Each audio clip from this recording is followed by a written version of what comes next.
Mutton piece வந்து பார்த்தீங்கன்னா, நல்லா சாஃப்ட்டா குக் ஆயிருக்கு.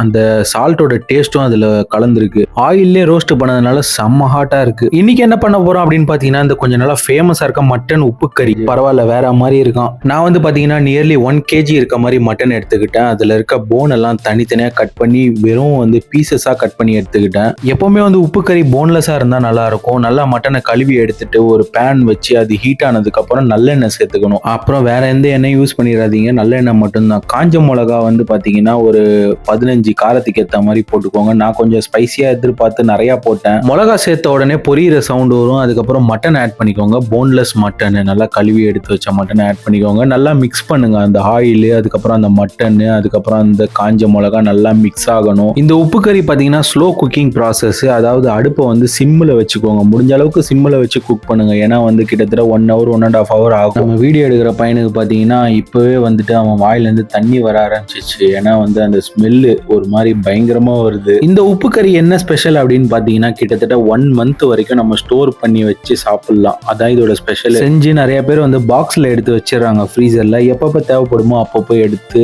ஹீட் பண்ணி சாப்பிட்டுக்க வேண்டியதுதான். உப்புல ரோஸ்ட் பண்ணி செய்ய போறோம். ரொம்ப நாளா அது ட்ரெண்டிங்ல இருக்குது. அதை செஞ்சு பார்க்கலாம் எப்படி இருக்குன்னு. நானே ஃபர்ஸ்ட் டைம் தான் செய்ய போறேன். மட்டன் உப்பு கறி ஃபர்ஸ்ட் டைமா செய்ய போறேன். எப்படி வருதுன்னு பார்க்கலாம். கொஞ்சம் அப்படியே நல்லா வெந்து வரும்போது சால்ட் போட்டுக்கலாம். சால்ட் கொஞ்சம் அதிகமாகவே போட்டுக்கோங்க. ஏன்னா உப்பு கறின்றதுனால கொஞ்சம் சால்ட் தூக்கலாக இருந்தால் தான் நல்லா இருக்கும்.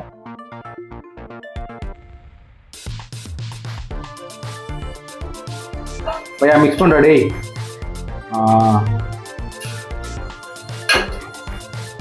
ஜிஞ்சர் கார்லிக் பேஸ்ட்டு,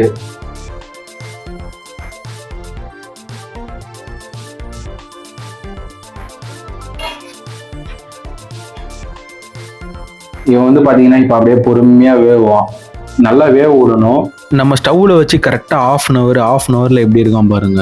இதுதான் கலர் half an hourக்கு. அதுக்கப்புறம் இது வந்து பார்த்தீங்கன்னா 1 hourக்கு அப்புறம் வேலை முடிஞ்சிச்சு அப்படின்னா இந்த கலர் வந்துடும். இதுதான் ஃபைனல் ஸ்டேஜ். மட்டன் நல்லா சுக்காவாயிடும். அதில் இருக்க ஃபேட்லாம் வந்து பார்த்தீங்கன்னா கீழே இறங்கி எண்ணெயில் கலந்து ஒரு மாதிரி நுரையா வந்துடும். அதை அப்படியே பிளேட்டில் மாற்றி அப்புறம் என்ன நாக் அவுட் பண்ண வேண்டியதுதான். டேஸ்ட் செக் பண்ணிடலாமா. மட்டன் பீஸ்லாம் வந்து பார்த்தீங்கன்னா நல்லா சாஃப்டாக குக் ஆகிருக்குது. அப்புறம் வந்து அந்த மசாலாவும் நல்லா இறங்கியிருக்கு அந்த மட்டன் உள்ளக்க. அந்த எண்ணெயை பார்க்கும்போதே தெரியுது. சாப்பிட்டு பார்க்கலாம். ஆனால் டேஸ்ட்டு செம்மையாக இருக்குது. அந்த எண்ணெய் அதுக்கப்புறம் அந்த ஃபேட்டு அதோட அந்த காம்பினேஷன் வந்து பயங்கரமாக இருக்குது. அதுவும் இந்த மிளகாலாம் வந்து சும்மாவே சாப்பிடலாம் அந்த அளவுக்கு இருக்குது. லெமன் சாதம், புளி சாதம், சப்பாத்தி, அதுக்கப்புறம் வந்து பார்த்தீங்கன்னா சைட் டிஷ் எல்லாத்துக்குமே வச்சு சாப்பிடலாம். செம்ம டேஸ்ட்டாக இருக்கும். ரொம்ப சூப்பராக இருக்குது. ட்ரை பண்ணி பாருங்கள். இந்த ரெசிபியை உங்கள் ஃப்ரெண்ட்ஸ் அண்ட் ஃபேமிலிஸ்க்கும் ஷேர் பண்ணுங்கள். அப்படியே நம்ம வீடியோவை மறக்காமல் சப்ஸ்கிரைப் பண்ணுங்கள், லைக் பண்ணுங்கள். செஞ்சு பார்த்துட்டு எப்படி இருக்குன்றதை கமெண்ட்டில் சொல்லுங்கள் கண்டிப்பாக.